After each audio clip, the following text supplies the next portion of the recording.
Together, they cost as much as an entire suburban neighborhood. But can any of these carbon fiber supercars beat the Bugatti Veyron? On this week's very special edition of Head to Head, we head to the runway to find out.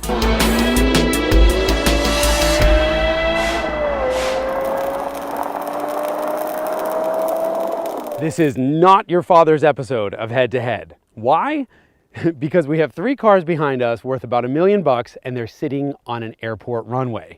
The problem is we just couldn't pick which two of those cars we like better. You get $1 million worth of supercar, you get a runway, and you have no security to kick you out.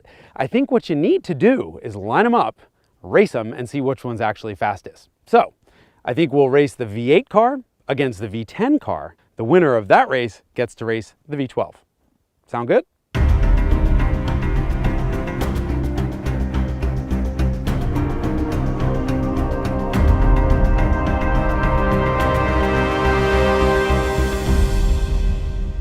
In the silver corner, we have the McLaren MP4-12C. Weird name, wickedly fast car. 3.8 liter V8 with 2 turbos strapped on the back. In the yellow corner, Lexus LFA. It's a 4.8 liter V10 with no turbos, so it makes 50 horsepower less, but it's still a really fast car. They're both rear-wheel drive, but the McLaren is mid-engine, so it's got more weight on the back, which means faster getaway. Which one's faster through a quarter? Let's find out.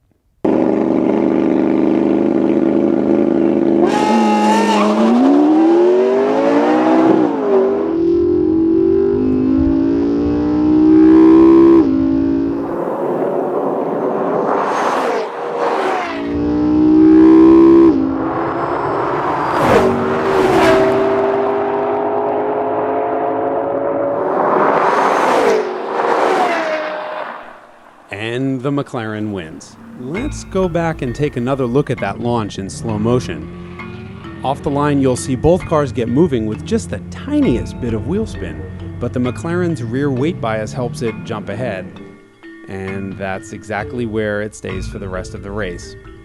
The Lexus V10 screaming like a Formula One car, but screaming's not enough, and the McLaren gets to the quarter-mile marker 0.8 of a second sooner and nearly 6 miles an hour faster.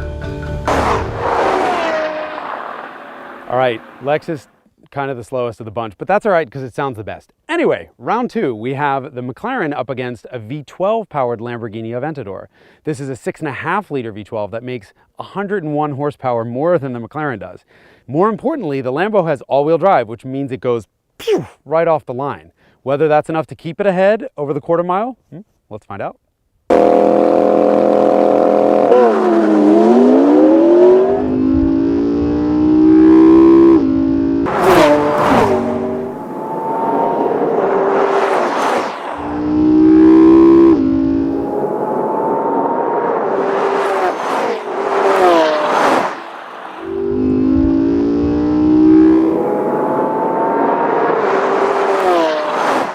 Wait, what?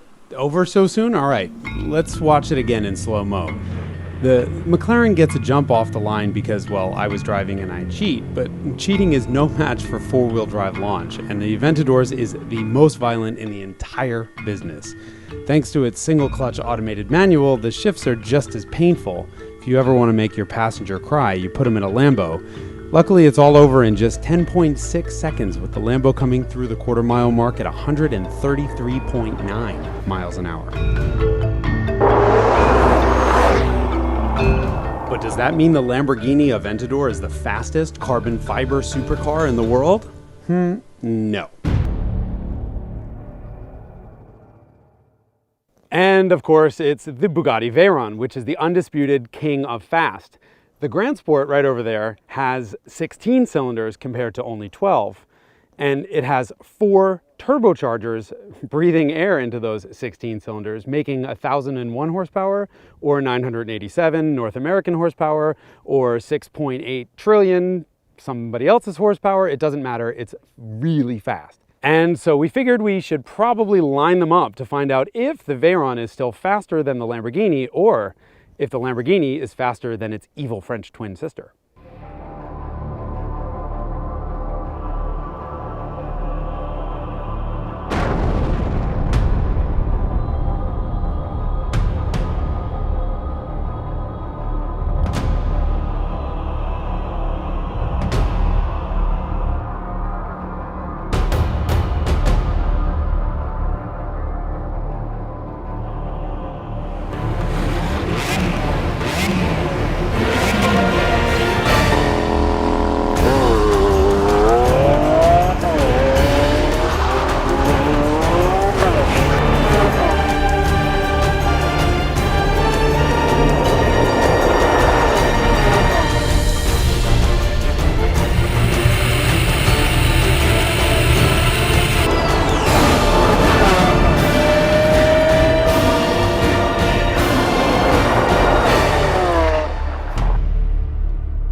Oh, come on, you didn't really think that the Veyron was going to lose a drag race to its younger sister. I mean, remember, these two cars come from the same family, from the Volkswagen Group.